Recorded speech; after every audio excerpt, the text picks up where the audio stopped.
scope for scandal, omnibus orders restraining media should not end up as a tool of harassment. So omnibus orders restraining media. So they're basically orders which give some rules and regulations to the media. And here they use the word omnibus, which means that in his for example, suppose that there's a book. If the a book contains several chapters, so we can say that the book is omnibus, means it contains several topics in it. So in a similar way, omnibus orders also mean the same thing. So omnibus orders restraining or limiting media should not end up as a tool of harassment. So these types of orders, especially on media, should not be ended up as a medium which can be used for harassing several persons and even the media itself. It is quite regrettable that politicians are often hit by scandals arising from leaked footage purportedly showing them in intimate proximity with women. So it is quite regrettable.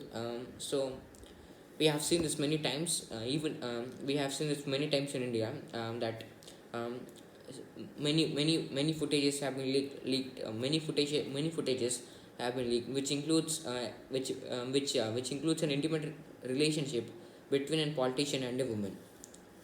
The latest episode involves a former Karnataka minister Ramesh Jarkiholi, who resigned in the wake of the visuals illegally showing him in such a situation.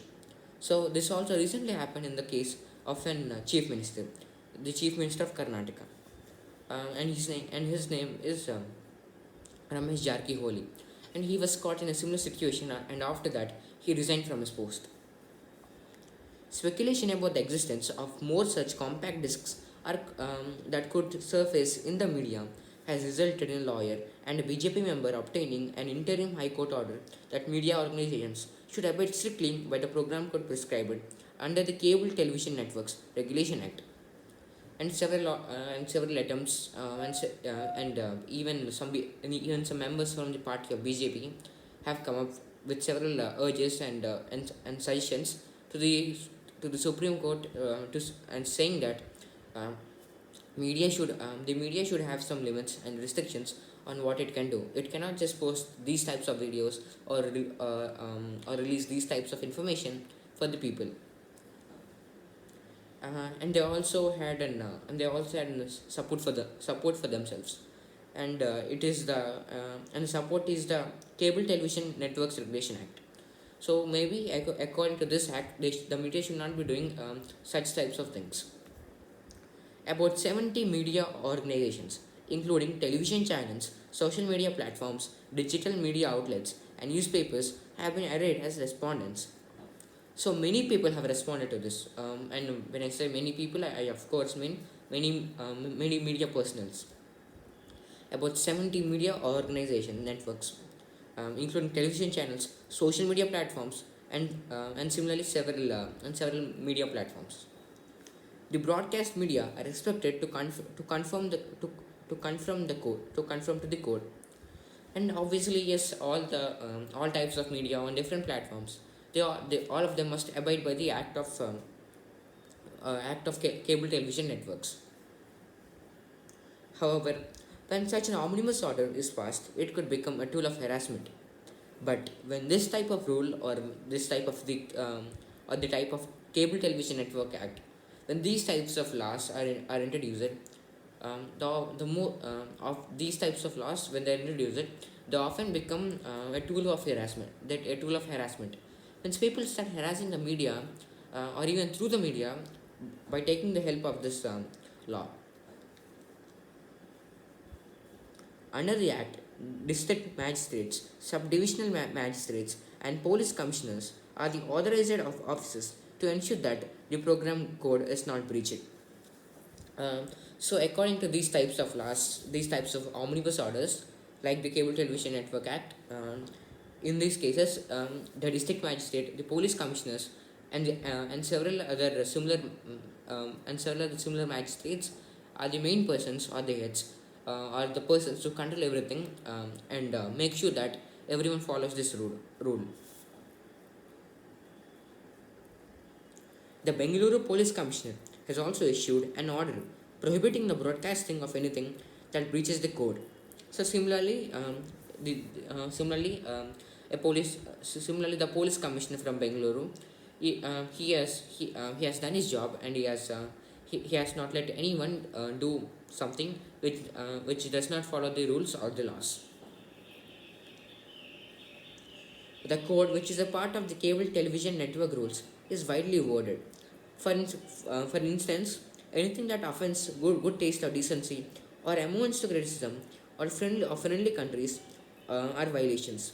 So the problem is that these laws, they have weird regulations. For example, let me give you an example. Here, for instance, anything that offends good taste or decency, or amounts. So we obviously live in India, and as we all know, America is a friendly country to us. The USA is a friendly country to us, and when some people make some type of harassments or criticisms about any country like USA, which is very friendly towards India, that's a violation. So these types of rules and regulations are quite absurd to hear.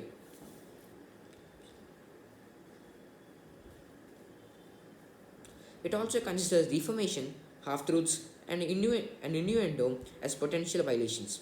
And these are also some examples of violations. Defamation. Defamation is nothing but basically criticizing someone, and it's a kind of it's like a kind of saying it's like saying that a person is lower than me, I'm superior than him, and so on. This defamation usually happens on the topics of religions. Half truths means half truths are very often posted on various social medias. A person knows something, and he says it on the media. That's not right. That's not right.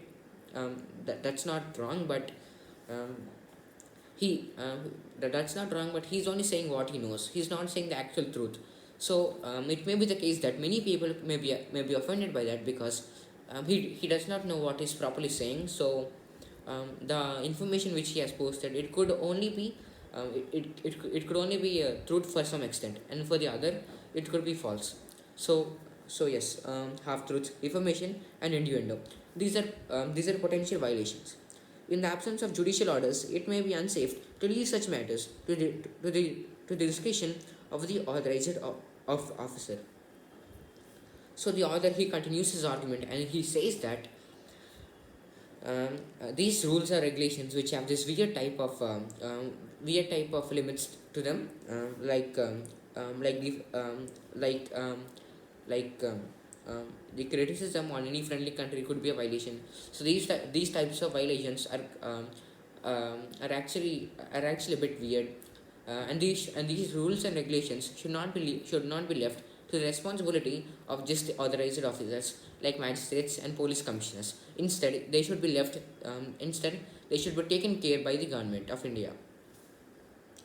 A key consideration to decide on the content of any broadcast that may be controversial is whether it touches upon any public interest. So when an information, or when a piece of news becomes famous, and gains fame, or should I say, or it becomes notorious. So the main reason why the main step in how these news become so famous and so notorious is that initially they gain public interest. So only after gaining public interest, they can spread. In this case, it is not merely the private moment of serving a minister, but his public conduct that is under scrutiny. For the allegation that he had, for the allegation is that he had promised the job to a woman in exchange for sexual favors.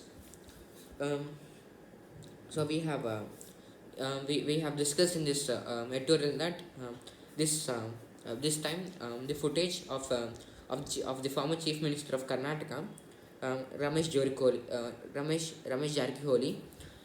He was observed in a footage which was not appropriate with a woman. The author has given a detail that the chief minister of Karnataka, he was found to have an to exchange a job for a woman for sexual favors.